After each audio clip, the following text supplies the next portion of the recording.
Muy buenos días, agradecerles que compartan con nosotros en esta mañana la charla que tenemos programada sobre conoce los tipos de firma digital que se pueden utilizar en Costa Rica. Sabemos que hay dudas al respecto y que hubo algunas empresas que nos estuvieron consultando o haciendo algunas consultas respecto a este tema y por eso decidimos hacer esta charla y pues contamos con un experto con muchos años de experiencia. Ya lo tenemos conectado a don Ferran Díaz. Permítanme para ir aceptando aquí a las personas. Don Ferran Díaz, él trabaja en evidencias certificadas, es vicepresidente y director comercial para América Latina en oficinas como Costa Rica, México, Perú, Ecuador, Brasil. También hay operaciones en Colombia, en Chile, Bolivia, Paraguay, Guatemala, Honduras, Panamá y El Salvador. Es conferencista también internacional en temas de transformación digital, firma digital, contrataciones y notificación electrónica como medios de prueba. Y también es asesor para entidades de gobierno y reguladores de seguros y banca en la definición de reglamentos y mejores prácticas para la firma electrónica. Entonces, me voy a seguir aquí admitiendo a las personas. Don Ferran, muy buenos días. Muchísimas gracias por acompañarnos y por aceptar compartir con nosotros esta charla. Importante recordarles a las personas, por favor, mantener sus micrófonos apagados. Si ustedes van teniendo consultas, las pueden ir escribiendo en el chat. Yo voy a estar pendiente de esas consultas para que una vez que termine el expositor, pues se las vamos a ir haciendo una a una para ir aclarando todas esas dudas que ustedes tienen sobre firmas digitales. Entonces, aquí quedamos atentos, don Ferran. Muchísimas gracias nuevamente. Muchas gracias, Tatiana. ¿Se me oye bien? Se le oye bien. Vale, muchas gracias. Y gracias a la Cámara de Industrias por la invitación y a los participantes que nos acompañan. Un poco el objetivo hoy es explicar qué tipos de firma digital son válidos, cuáles se pueden usar y cómo, ¿no? Y obviamente amparados en la ley y en los reglamentos que existen actualmente en Costa Rica, qué podemos hacer y qué no. Lo vamos a analizar desde un punto de vista, digamos que legal, pero también lo vamos a analizar desde el punto de vista de yo como empresa, si tengo que pedir que me firmen documentos, proveedores, recursos humanos o vendo servicios y productos a terceros, ¿cómo puedo estar tranquilo de que un contrato que firmo en papel lo pueda transformar a un contrato electrónico y que esas firmas sean válidas, ¿no? Y dentro de esa validez, como veremos durante la exposición, pues hay que tener en cuenta diferentes cosas según el proceso o el documento que voy a firmar y el riesgo que asociado a esa firma. Un poco parecido a lo que obviamente hacemos en papel, que aunque no lo parezca, podemos llegar a un acuerdo en un almuerzo entre amigos y eso es válido aunque no haya papel de por medio. Se puede firmar un papel sin que haya, digamos que testigos. Podemos tener testigos, terceros firmantes o incluso podemos ir al notario para que dé fe, ¿no? Entonces, dentro del propio papel hay diferentes métodos de firma que cada uno escoge en función de si la ley nos obliga a hacerlo de una forma o de otra, como por ejemplo una hipoteca o algo que esté relacionado con el notario y esté obligado a ir a otro tipo de documentos que incluso pues, no hace falta la firma y con un ok de las partes pues es válido, ¿no? Entonces, bueno, vamos a ampliar el espectro de lo que podemos hacer partiendo de la situación actual, ¿no? Primero, pues les quiero mostrar la situación de partida, ¿no? Lo que es habitual. No sé si se ve el título porque estoy tapando aquí. Dame un segundo. Así mejor. Perfecto. Lo habitual o lo que nos encontramos ahora o lo que yo escucho en muchas ocasiones es que la única forma válida es el papel, ¿no? El contrato electrónico o la firma digital, pues tiene validez, pero es muy compleja y no sé si en un juicio o en un reclamo me la van a validar, ¿no? Por tanto, la mayoría de compañías utilizan el papel o no dan el paso a la transformación digital o a lo que es la firma digital. Entonces, ha habido algo importante en las... Sí, don Esteban. Perdón. Ha habido algo importante en las compañías, que ha sido la situación de pandemia, que ha hecho que realmente el cliente final o las personas pues no decidamos no interactuar físicamente, y eso significa firmar a distancia, ¿no? Y esa firma a distancia, obviamente, incluso el papel nos ha empezado a dar miedo o reparo de recibirlo de terceras personas, pues por esta situación de pandemia, ¿no? Entonces, las compañías se han empezado a plantear cómo hago para firmar documentos en electrónico y qué es válido y qué no es válido. Luego hay un tema de proceso y de costes que muchas compañías están evaluando. Si nos paramos a pensar en una situación de costes, el imprimir, o sea, digamos que el papel te obliga a imprimir, almacenar y distribuir, ¿no? Cosa que en lo electrónico, con un simple correo electrónico, estoy haciendo las 3 tareas. Y esas 3 tareas tienen un coste para la compañía. Si imprimimos 10 contratos al mes o al año, obviamente el impacto es nulo, ¿no? Pero imaginémonos un banco, una aseguradora, una empresa con 1000 empleados, etcétera. El volumen de papel y de contratos que se firman y el coste de almacenamiento pues empieza a ser importante, ¿no? El coste de transporte, de distribución, igualmente son importantes. Y el de almacenamiento, el metro cuadrado cada vez está pues más caro, y hay que tener en cuenta que hay empresas que además que hay que custodiar durante 5 o 10 años, lo que empiezan a ser pues números que hay que empezar a valorar versus opciones que permiten reducir esos costes y además inmediatez, ¿no? O sea, no es lo mismo la velocidad con la que transcurre el papel desde que se imprime hasta que se entrega a los firmantes. Imaginémonos 3 firmantes en papel, que tendría que viajar el documento 3 veces, a un documento que se manda en electrónico para firmar electrónicamente, que los 3 lo pueden hacer a la vez, en momentos parecidos, y no hay que esperar que uno firme para mover el papel hacia el siguiente, ¿no? Y obviamente, si hablamos de comercialmente, ¿no? O a la hora de vender o de firmar contratos con consumidores finales, si me espero a que el cliente me firme el documento para venderle el servicio o el producto, tengo un riesgo de perder esa oportunidad, porque pasa un tiempo donde el cliente puede pensar o puede evaluar otras opciones, y al revés, ¿no? Si empiezo a darle el servicio sin tener el documento firmado, yo como compañía asumo un riesgo porque no tengo el soporte documental requerido en la compañía para hacerlo, ¿no? Entonces, no sabemos si arrancar sin que esté todo firmado, como nos ha pasado muchas veces, que lo damos por hecho, o que se firme todo y entonces darle tiempo a la persona que busque otras opciones, ¿no? De ahí que esto haya empujado a que las compañías empiecen a plantearse pues, utilizar mucho más la transacción electrónica, ¿no? Además, tenemos un entorno que ha cambiado, un entorno técnico donde las comunicaciones, la potencia de dispositivos, incluso la facilidad de los dispositivos por capturar, por ejemplo, una firma, digamos como la que hacemos en papel, ¿no? Firma biométrica o manuscrita, pues son mucho más sencillos. Ahora desde un móvil, desde un celular podemos firmar, desde una tablet podemos firmar, cosas que antes era impensable, ¿no?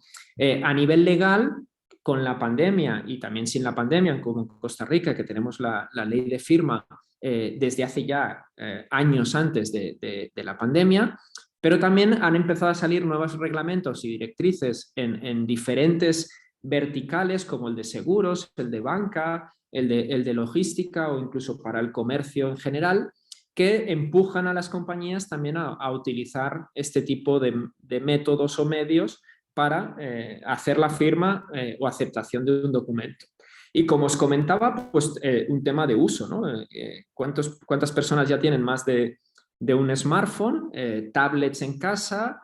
Además, si seleccionamos un espectro de la población yo diría casi que de los 15 que ya empiezan a tener su primer celular, a los 35-40, la única forma en la que podemos hablar con ellos o podemos ofrecer algún servicio o ellos buscarán algo que les satisfaga, va a ser a través de ese dispositivo, ¿no? Con lo que el cliente acepta la transaccionalidad y casi nos obliga, ¿no? Y además el cliente no quiere que le hables de, oye, ven a la oficina y lo firmamos, o voy yo a verte y te traigo el papel. No, el cliente quiere cerrarlo todo de forma inmediata, ¿no? Un poco que sea todo lo más rápido posible para poder cerrar un contrato o un producto que necesitan, ¿no?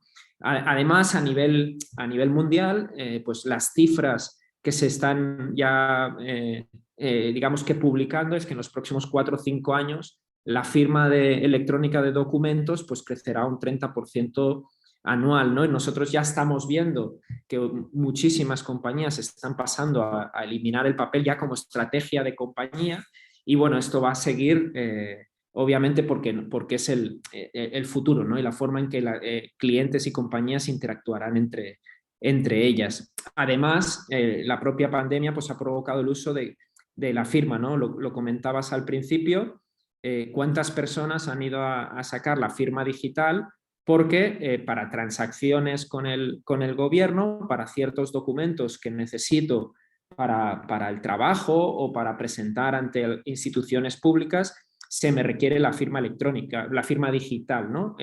O incluso para identificarme o autenticarme en el banco para cualquier transacción, ¿no? Entonces, la pandemia, digamos que ha sido un motor de crecimiento para que la población empiece a utilizar estos métodos de una forma mucho más agresiva, ¿no? Y ahí veis que el aumento estamos hablando de un 400%.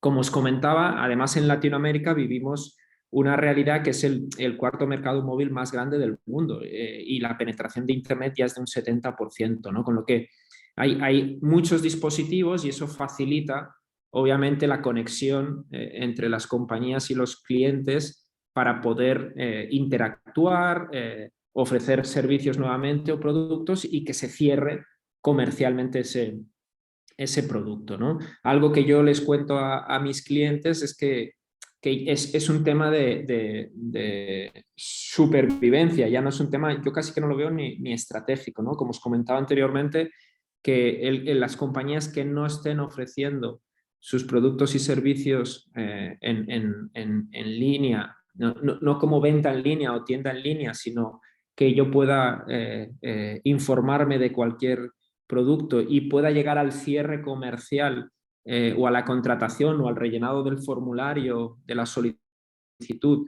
a través de una plataforma en línea, pues prácticamente van a tender a desaparecer, ¿no? Porque lo que viene detrás nuestro es gente, como comentábamos, que solo entiende de conectarse a un aparato y a partir de ahí comprar en el supermercado, comprar todo lo que necesitan para el colegio o la universidad, para hacer deporte o cualquier otro producto o servicio, ¿no?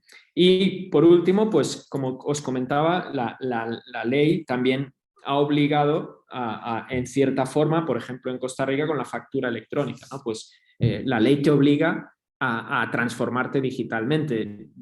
Digamos que al gobierno, entre comillas, le da igual si estás preparado o no, le da igual si puedes invertir o no en procesos de factura electrónica, pero bueno, hay una fecha en la que hay que estar listo, hay una fecha a partir de la cual solo va a ser válida la factura electrónica y además obligatoria, ¿no? Y por tanto, o cambiamos o cambiamos, no hay de otra, ¿no? Y bueno, la presión del consumidor que ya os he comentado, ¿no? Si lo vemos como participantes en el comercio electrónico, pues tenemos 4 grandes bloques, ¿no? Los ciudadanos, el sector empresarial, los abogados y el gobierno. El ciudadano, como os comentaba, pues cada vez demanda más este tipo de servicios, tiene más confianza en el medio, más experiencia, porque ya pues cada vez adquieren más conocimiento de cómo utilizarlo. Además, algo importante es que necesita optimizar los tiempos de gestión y busca pues, que se cumpla con la ley y total comodidad, ¿no? Es algo de la exigencia, es lo que necesito, donde yo esté, desde donde yo esté y adaptado a mí y sobre todo fácil de de consumir, ¿no? Es algo que veremos más tarde, pero la firma digital muchas veces, para hacerla seguro, las compañías definen muchos procesos previos a la firma, y eso hace que el cliente o consumidor que quiere algo fácil de consumir, a lo mejor en la experiencia de usuario, se vaya antes de llegar a cerrar el contrato, aunque esté interesado en el producto. ¿Por qué? Porque se le han pedido demasiados datos, se le ha pedido de hacer demasiadas cosas, y eso hace que, pues bueno, le dan a cerrada la pantalla y buscan otro proveedor, ¿no? Además, bueno, las empresas que están invirtiendo mucho más exploran nuevos canales de comercialización y nuevos canales de innovación para, como os comentaba, ¿no? El sector logístico, contratos con proveedores, etcétera, etcétera, interesados también en reducir costos y tiempo de proceso, y que están tecnológicamente listos para cumplir con lo que la ley les permite hacer, ¿no? No nos olvidemos que todo esto tiene un amparo legal por detrás, que es lo que nos lleva a la charla de hoy, ¿no? Y que debemos cumplirlo, ¿no? Después tenemos los abogados, para los que es un mundo relativamente nuevo. La verdad es que los abogados han tenido que transformarse y conocer la tecnología, porque es algo que directamente en la universidad no se ve, pero que el mundo les exige, ¿no? Y esa aversión al riesgo de la tecnología, pues lo tienen que cambiar, y tienen que conocer más acerca de todos estos métodos tecnológicos para poder confirmar que los procesos que sacamos a la luz pública pues van a cumplir con la regulación, y por tanto no se va a refutar un contrato, o cuando tengamos un reclamo o una queja o algún inconveniente, tenga la misma validez legal el contrato en papel que un contrato electrónico, ¿no? Y por último, los gobiernos, que viven todavía un desfase mucho más tecnológico.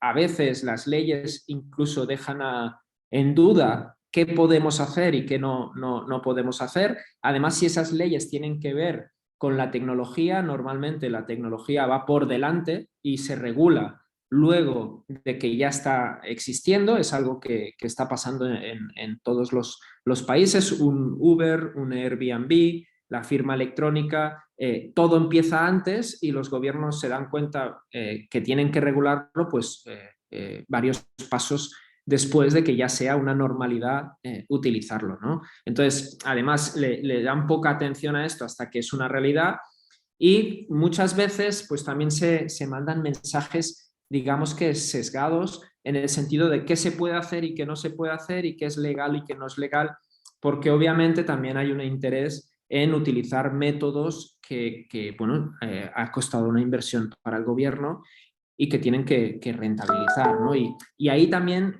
quizá la importancia de que lo que vamos a ver hoy, que no solo la firma digital, digamos, que la que emite el Banco Central de Costa Rica, es la única válida para firmar cualquier transacción, o la única válida para que un cliente final te firme un documento, una solicitud, una aceptación de un contrato, ¿no? La ley, ahora veremos, exige ciertos procesos en los que sí necesitamos la firma digital, pero muchos otros donde no se necesita, ¿no? Y ahí es importante entender que en lo electrónico muchas transacciones acaban siendo firma, ¿no? Y por ejemplo, por poneros un ejemplo, dentro de si se puede en electrónico, por ejemplo, cuando compramos un billete de avión en cualquier aerolínea, nosotros estamos firmando. Realmente la compañía nos está dando un billete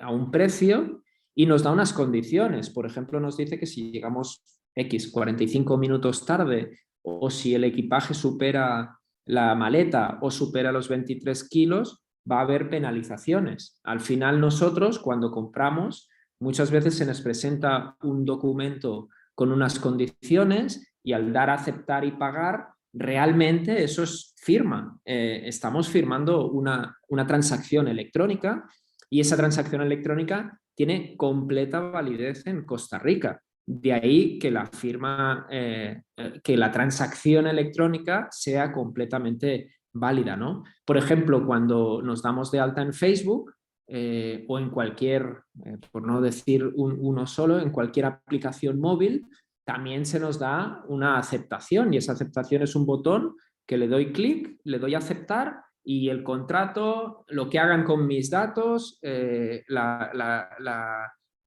confiabilidad, si transfieren esos datos a terceros, etcétera, ahí están puestos en ese contrato. Y yo estoy aceptando o rechazando, es decir, consintiendo o no el documento. Por tanto, y eso en Costa Rica lo hacemos a menudo, por tanto, ese tipo de firma también es válido en Costa Rica, si no, no podrían operar estas aplicaciones, ¿no? Centrándonos en la ley, en Costa Rica tenemos la ley 8454 de certificados, firmas y digitales y documentos electrónicos, que es la base que lleva a todos nosotros a poder interactuar, digamos, electrónicamente, ¿no? Y tenemos la ley 8687 de notificaciones judiciales, que no está tan referida a contratación como a lo que es notificación con valor legal, que también viene a sustituir el papel por unas transacciones electrónicas. Y después pues están los diferentes entes que regulan ya y que aplican reglamentos propios como la SUGESE, el Ministerio de Ciencia y Tecnología, la Superintendencia para Banca, etcétera, que también pues tienen sus propios reglamentos basados en la Ley 8454. Y también tenemos a la PRODAP, que es la que regula toda la gestión de protección de datos, ¿no? Y qué podemos hacer con los datos de los clientes y qué podemos hacer en materia electrónica y cómo debemos cumplir para que los clientes estén tranquilos de que no los vamos a bombardear con mail marketing que no han solicitado, sus datos no los vamos a utilizar para ningún otro, digamos que fin que no sea para el que me están dando esos datos, que puede ser para cualquier transacción y no se pueden utilizar para cualquier otra, etcétera, ¿no? Y en resumen, ahora analizaremos la ley un poquito más, sí es posible usar la firma para recabar el consentimiento en cualquier contrato. Es decir, la ley 8454 lo que viene a confirmar es que efectivamente es factible. ¿Qué tipos de firmas podemos utilizar, ¿no? Y eso es importante, ¿no? Pues bueno, yo aquí les he hecho un compendio de 2, 3 leyes, artículos importantes, perdón. El primero es el de reconocimiento de la equivalencia funcional, que lo que viene a decir es que un documento expresado, transmitido por medio electrónico, es equivalente a un documento físico, ¿no? Y por ser electrónico no pierde ninguna equivalencia funcional, es decir, un correo electrónico, un PDF, una imagen, cualquier representación electrónica que contenga información tiene el mismo valor probatorio que un documento en físico, ¿no?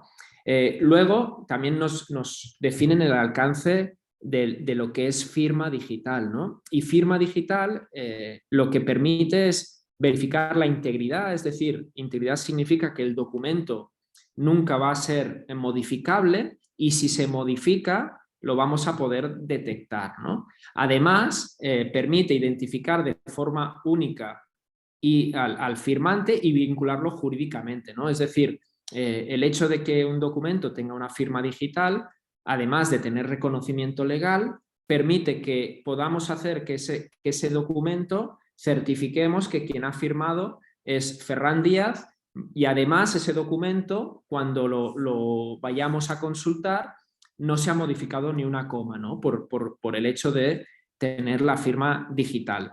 Y nos hace la propia ley ya nos hace una distinción entre la firma digital y cuándo esa firma digital se considerará certificada.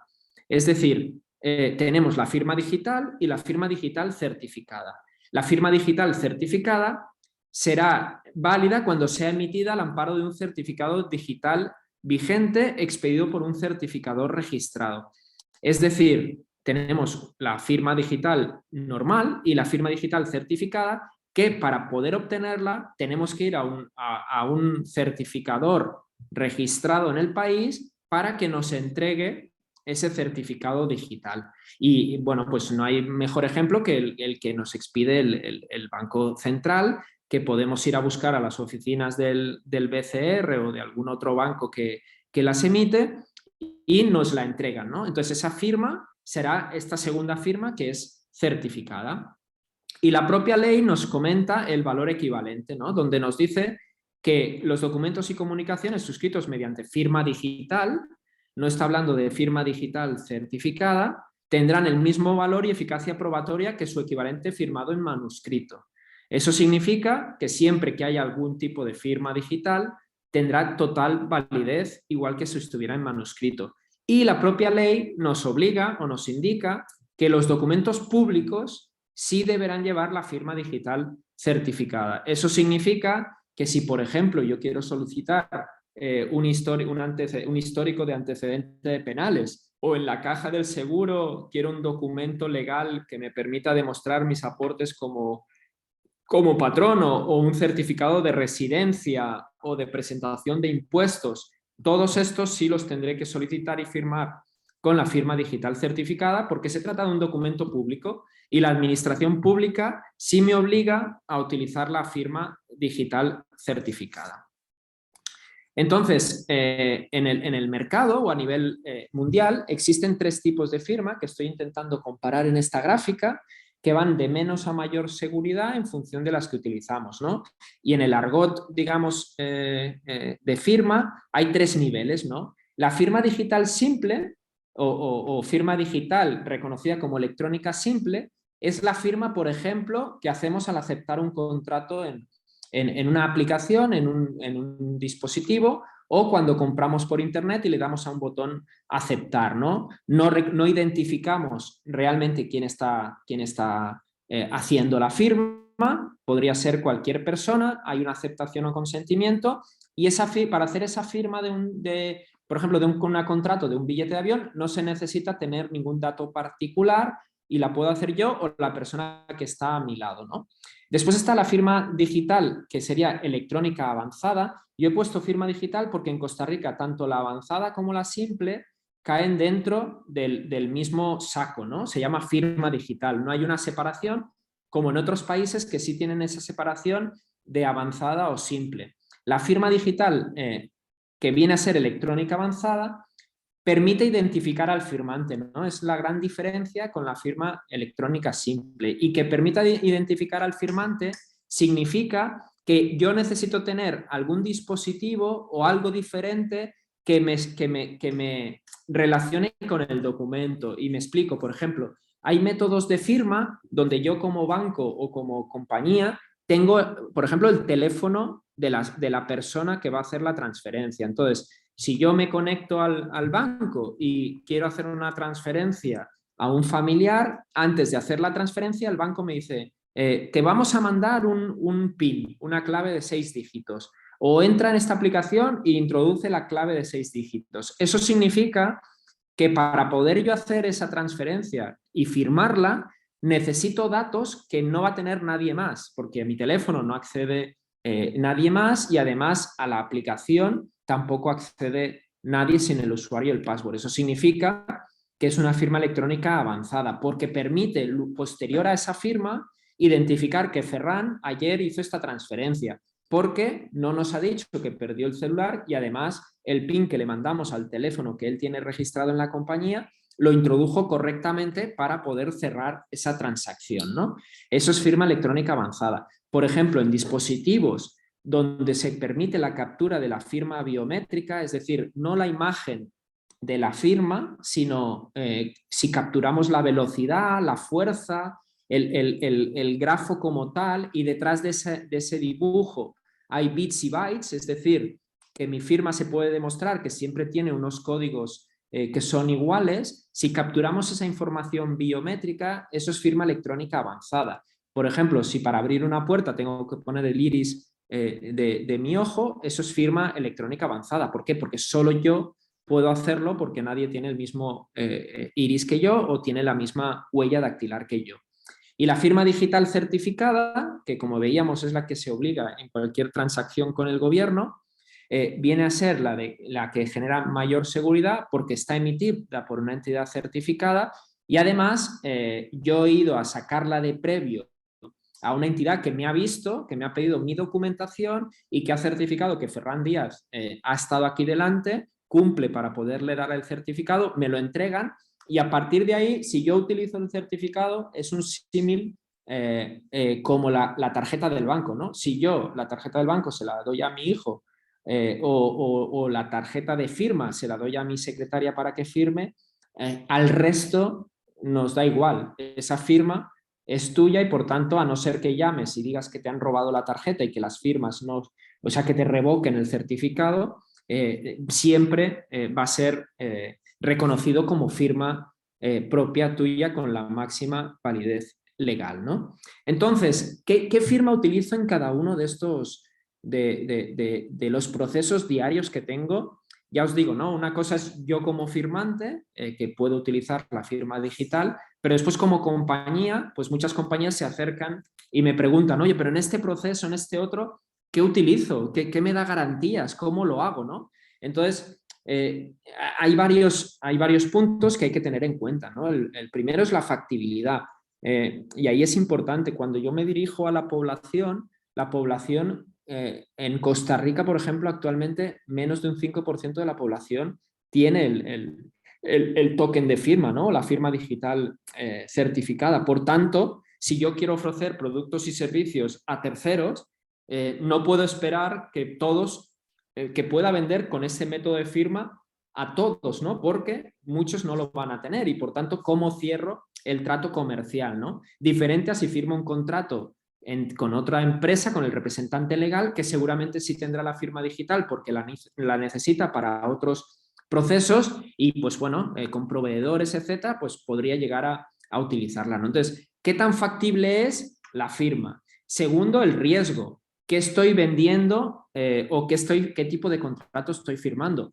Obviamente, un contrato donde las obligaciones sean menores, pues puedo reducir el tipo de firma. ¿Por qué? Porque lo que estoy firmando no tiene una importancia capital como para invertir en tecnología y en otros temas. Entonces, la firma, si el riesgo es mínimo, pues la firma simple podría ser válida, ¿no? Con un botón aceptar, pues podría ser suficiente. Después, el volumen. No es lo mismo firmar en un proceso en el que intervienen un firmante a 10 firmantes, como por ejemplo una junta directiva de socios, o un producto o servicio que lo pueden contratar más de 100.000 personas, ¿no? En un tiempo específico. Pues oye, tengo que tener preparada toda la tecnología para poder absorber este tipo de firmas. Un cuarto punto es la experiencia de usuario. No es lo mismo tener que instalar el certificado que tiene su dificultad a apretar el botón aceptar, ¿no? O firmar como si firmáramos en una tablet. Luego el coste versus el ingreso, que viene un poco relacionado con el volumen, y el alcance, ¿no? Estas personas están cerca de donde yo estoy interactuando o están lejos o muy lejos, ¿no? Y en función de eso, pues poner un método de firma u otro, ¿no? Entonces, esto es parte del análisis que hay que hacer para ver qué tipo de firma podemos utilizar.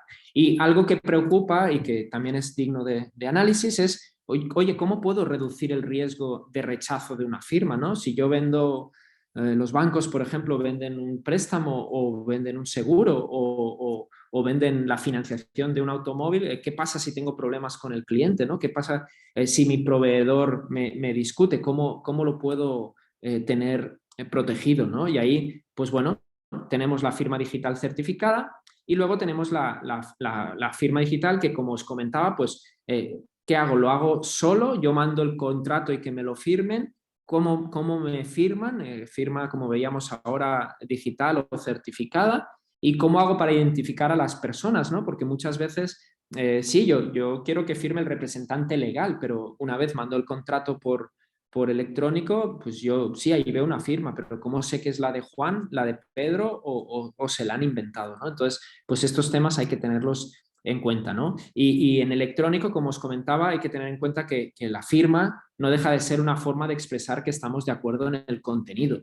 Y el objetivo de esa firma es tener evidencia documental de que se ha aceptado, de que nuestro interlocutor no los ponga en duda posteriormente, es decir, que tengamos una prueba de esa firma y que obviamente si tenemos que llegar a juicio pues podamos demostrar cómo se firmó y cuándo se firmó, ¿no? Y sobre todo que firmar significa asociar el contenido y la conformidad con la persona, ¿no? Entonces, todos estos objetivos y todas las pruebas que podamos recabar asociadas al consentimiento o a la firma de un documento tienen una vital importancia para después no ir, digamos que desprotegidos, ¿no? Y que cualquier pregunta sobre el documento pues no tengamos cómo defenderla, ¿no?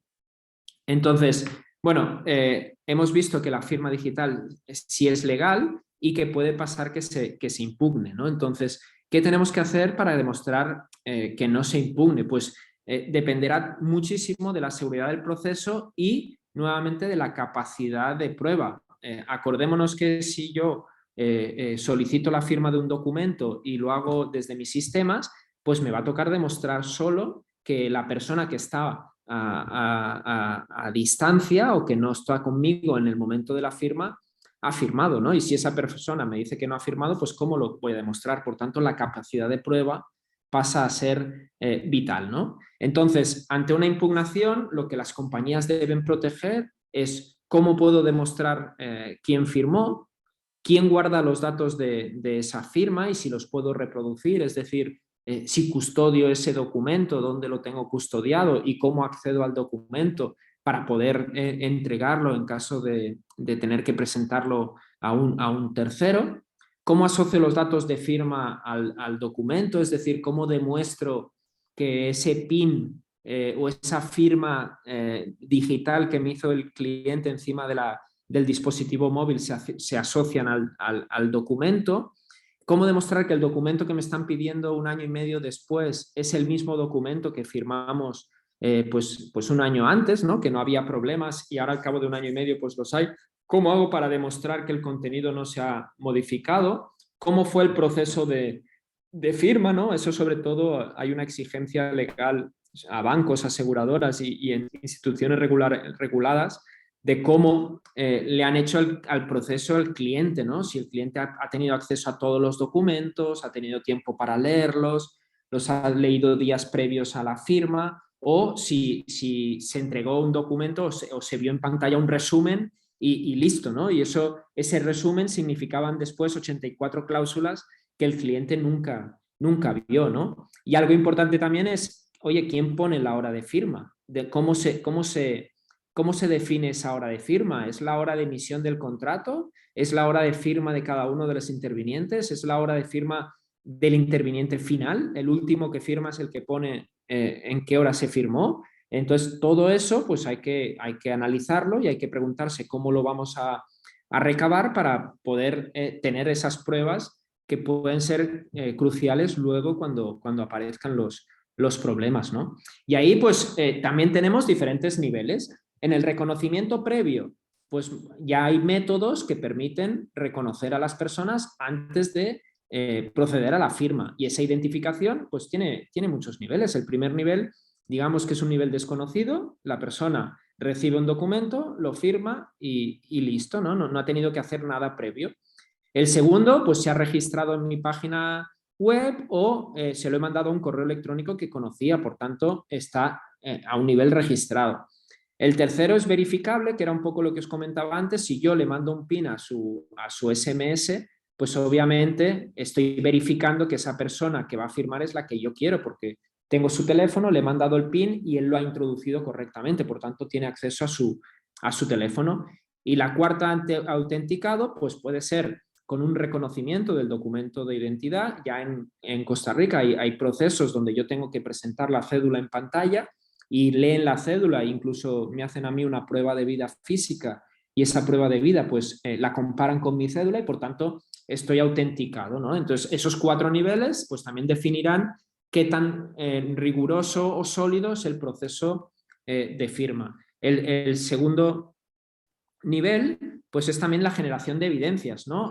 ¿Quién genera las evidencias? ¿Se pueden manipular? Es decir, si esto se guarda en una pantalla, en un log, que yo tengo acceso y que soy uno de los implicados en la firma, pues obviamente puedo modificar esos logs, por tanto no tendrán una fortaleza probatoria como si están selladas porque se firman o si están custodiadas por un tercero, cuando lo tiene, por poner un símil en papel, cuando lo tiene un notario, por mucho que quiera cambiar las pruebas, pues no hay prueba, no hay forma de probarlas, ¿no? O si están certificadas esas evidencias, que como veremos ahora, pues ya hay compañías que se dedican a que todos estos procesos sean sólidos y que actúen como notario electrónico, ¿no? Que el término legal no existe, pero lo que vienen a ser es un tercero que está en medio entre los firmantes y los emisores y hace que recaba pruebas de todo el proceso de todos los firmantes y custodia esas pruebas para que si hay un conflicto entre las partes, pues haya un tercero independiente que es el que las aporta, ¿no?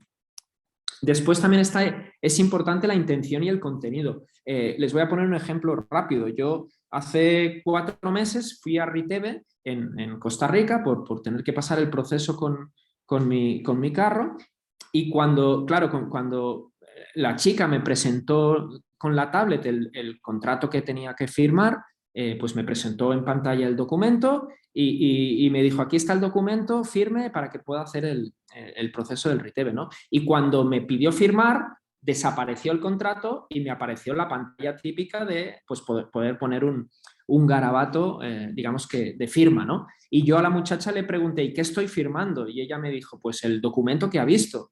Y yo le pregunté, me lo creo porque usted me lo dice, pero realmente cuando yo estoy firmando no tengo ni idea de si mañana me va a llegar una tarjeta de crédito a casa o realmente el contrato que yo he visto de previo va a ser el que finalmente va a estar firmado, porque el contenido solo lo tienen ustedes y son juez y parte en esta relación, ¿no? Y bueno, obviamente la chica no sabía muy bien de lo que le hablaba, pero es algo importante cuando hacemos firma. Muchas veces yo me quedo observando en ventanillas de bancos y en otro tipo de negocios y la gente firma prácticamente como práctica habitual, ¿no? Pero realmente esa firma, si no hay un notario electrónico, un tercero, alguien que nos proteja, perfectamente la pueden poner en 7 contratos a la vez en el mismo proceso de firma porque ya tienen la firma capturado y obviamente yo decido en qué contratos ponerlo, ¿no? Entonces, bueno, esa asociación viene a ser un poco esta filmina, ¿no? Que realmente si hay algo que yo pueda asociar la firma con el contenido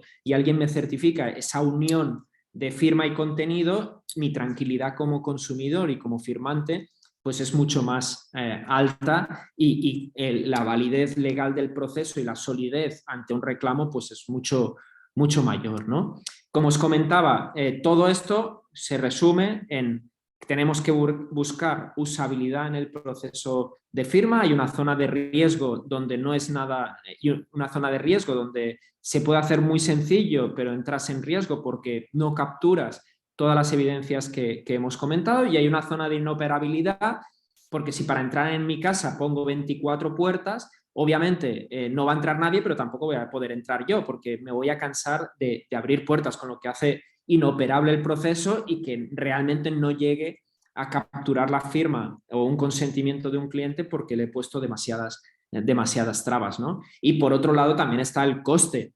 Igual que en papel, no para todo vamos al notario porque tiene un coste mucho más alto, vamos al notario para operaciones críticas y hay otras operaciones que las firmamos en un documento que a lo mejor escribimos a mano o que entre las partes quedamos en conjunto y no nos gastamos el dinero para hacerlo todo lo serio o reconociendo las firmas ante un tercero, etcétera, o presentando la cédula de identidad porque no es necesario, ¿no? Entonces, ese coste asociado a la seguridad de una firma en cualquiera de las figuras que hemos comentado el día de hoy, pues también las compañías lo tienen que evaluar y buscar, como indico en esta filmina, el punto de equilibrio, ¿no? Que cada proceso con su volumen, con el número de firmantes, con el coste, el riesgo, etcétera, pues al final tiene un punto de equilibrio donde es válido utilizar un método u otro porque tiene una base operativa, ¿de acuerdo? Y por último, 10 recomendaciones de lo que hemos comentado hoy, donde hemos visto que todo tipo de firma en Costa Rica es válido, todo depende del proceso y los intervinientes y si estoy interactuando con el gobierno o no. Las 10 recomendaciones, pues centrarse en el objetivo de la prueba o del proceso de firma, qué quiero y cuál es la intención que quiero recabar con con esa firma, verificar la identidad siempre que sea posible del firmante para asociarla a la firma, vincular contenido y firma, lo que os comentaba ahora, ¿no? Que podamos asociar esa firma a un contenido específico que se le muestra al cliente, documentar bien el proceso de cuándo se entrega el documento, si se le manda una copia a los firmantes posterior, quiénes son todos los intervinientes, sellar en el tiempo el proceso. Hay compañías que nos permiten sellar, es decir, certificar la fecha y hora, y entonces se quita la discusión de si es la fecha y hora de mi servidor o del tuyo, que en muchos contratos no es importante, pero en otros sí tienen una validez crítica porque cuentan días hábiles o tiempo a partir de ese sello, ¿no? De ese tiempo sellado. La custodia y preservación, dónde se va a guardar ese contrato, si lo tiene una parte, lo tienen todas las partes o incluso lo tiene un tercero para poder ir a consultar. La entrega del justificante, eso significa que muchas veces las compañías pues piden firmar y luego no mandan la copia, ¿no? Como en papel que te entregan pues tu copia para que te lleves a casa y te la puedas guardar. Entonces esa entrega de justificante es bien importante. Una prueba de disponibilidad de retracto, es decir, en lo electrónico, siempre es importante también poder demostrar que se le dio la opción al comercial, digamos al cliente, perdón, de que pudo resarcirse del contrato. Muchas veces estamos contratando cosas a una velocidad y haciendo 3 cosas a la vez, pues demostrar que en el contrato mismo, si yo en los 3 días hábiles posteriores quiero echarme para atrás, pues que lo puedo hacer. No instalar software, es decir, no obligar a los clientes a instalarse aplicaciones, a instalarse drivers, etcétera, que complican mucho todo el proceso de firma, viendo que hay procesos muy sencillos y fáciles de utilizar, y sobre todo que ese proceso de firma digital también sea entendible para el usuario. La mayoría de la población, el 95%, no entiende de firma digital, no entiende de firma electrónica, la repercusión legal, y es importante que en este proceso llevemos de la mano a nuestros clientes y les expliquemos todo lo que podamos lo más sencillo posible, ¿no?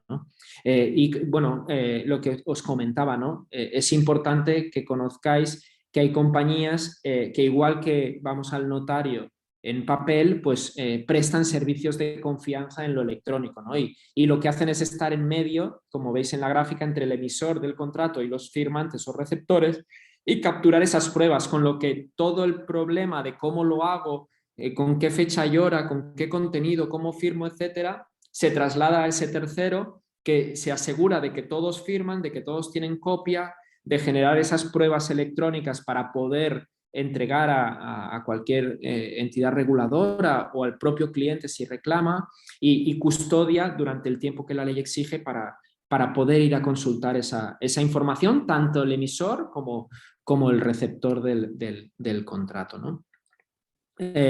Aquí, por ejemplo, os he puesto una imagen de identificación, ¿no? Son cosas que ya se están haciendo también en Costa Rica, donde, pues bueno, se le pide la cédula, se le pide que se haga una foto, y eso permite identificar nuevamente lo que os decía, ¿no? El contenido y la aceptación del contrato con la persona que queramos que sea la que firme, ¿no? Y no que nos está firmando un tercero que a lo mejor tiene acceso al correo electrónico o que le llega la solicitud de firma y procede a firmar porque no le estamos pidiendo tener ningún dato independiente.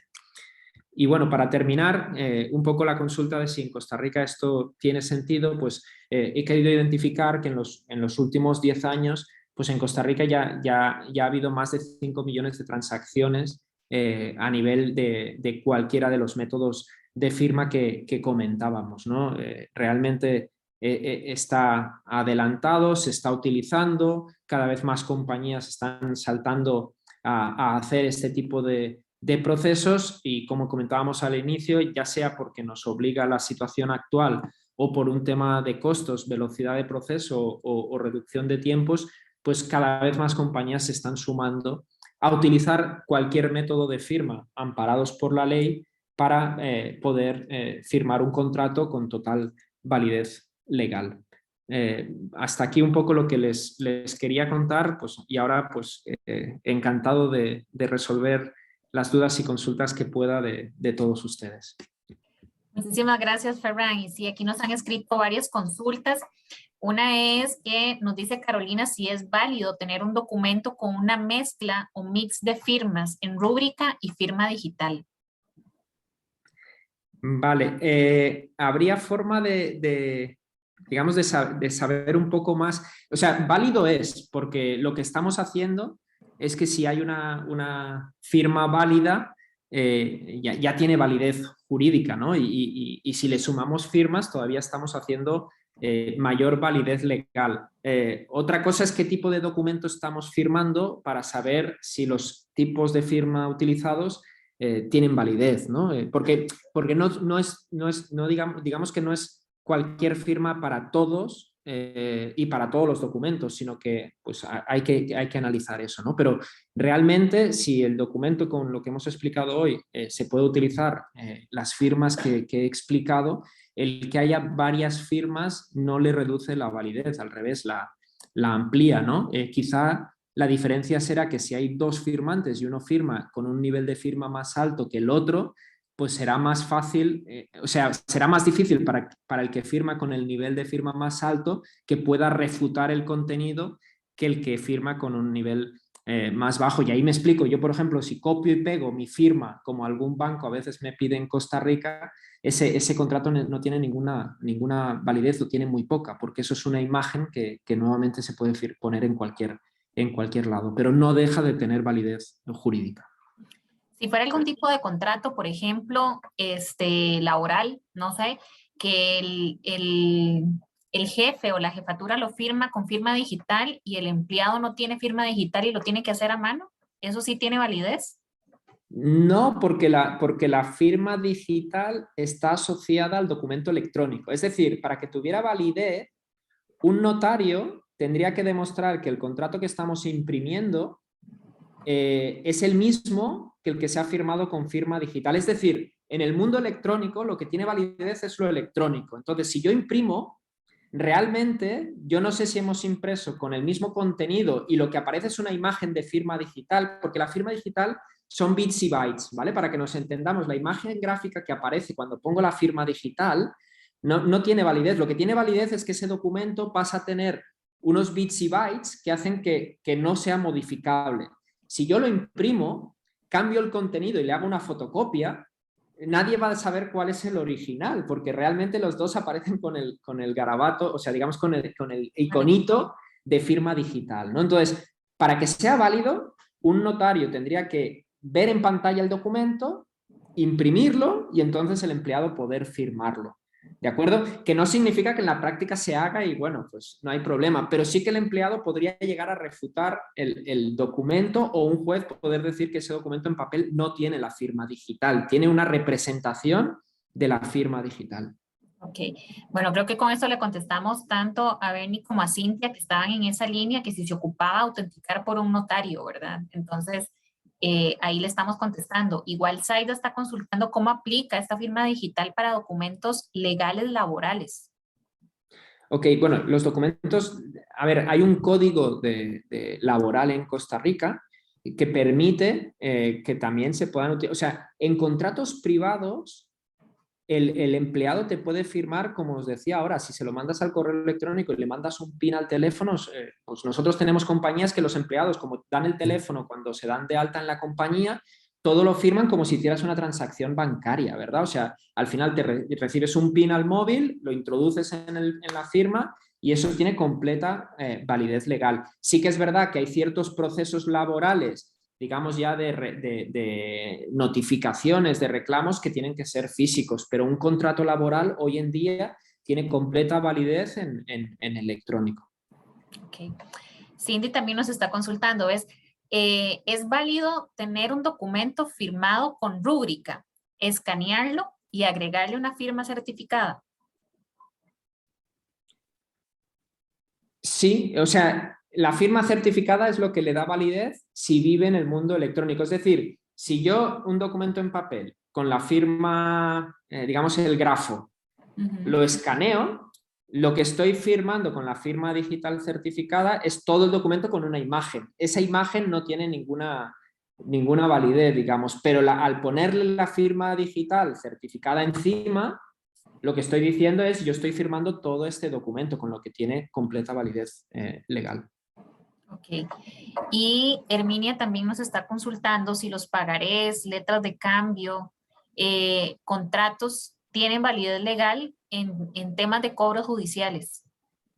Sí, ahí, bueno, a ver, el pagaré electrónico acaba de salir una regulación en Costa Rica hace nada y todavía no hay un reglamento. El pagaré electrónico no es, o sea, el pagaré no, en Costa Rica todavía no puede ser electrónico porque no hay una entidad que certifique que ese pagaré es único y entonces no se puede ejecutar el pagaré. Por tanto, mi recomendación es que el pagaré, hasta que no salga el reglamento que está próximo a salir y regule, y entonces sí que será 100% válido en cualquier proceso de cobro judicial.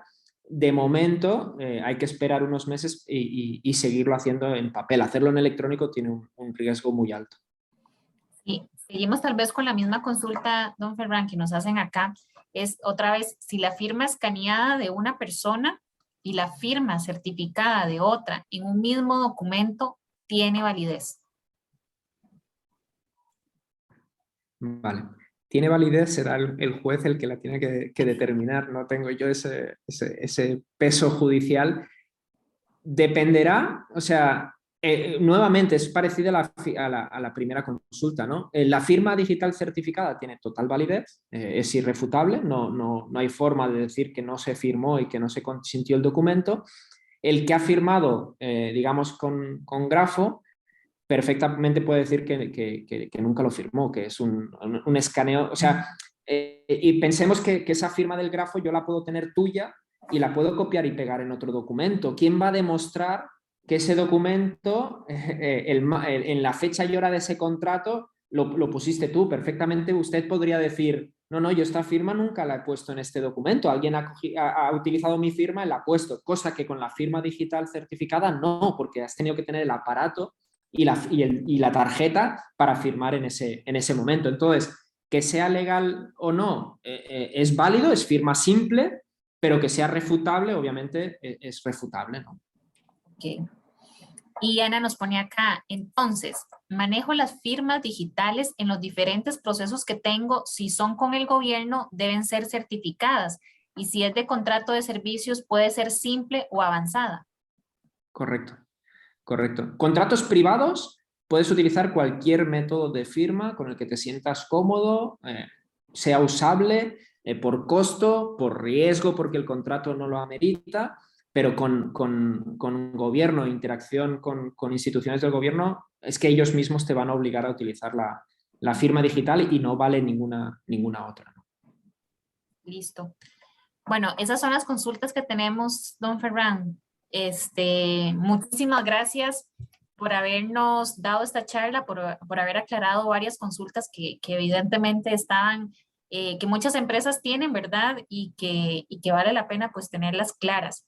Importante recordarle a las personas que esta charla se está grabando y que se les va a compartir el correo electrónico que utilizaron para registrarse, al igual que un documento insumo que les pueda servir a ustedes también para comparar, digamos, o para tener la información por escrito también. Entonces, con esto concluimos. Muchísimas gracias, Ferran, por estar con nosotros y por haber compartido esta charla. Un gusto de verdad, igualmente. Muchas gracias a todos y a las personas que nos han acompañado. Un saludo. Excelente. Igual, un saludo y gracias también a ustedes por estar con nosotros en una charla más. Recordarles igual estar pendientes de las próximas que tenemos agendadas, de las diferentes actividades que tenemos desde la Cámara de Industrias en nuestras redes sociales o en el correo electrónico. Y pues cualquier consulta o demás saben que estamos acá para servirles. Así que tengan una linda tarde todos. Linda tarde.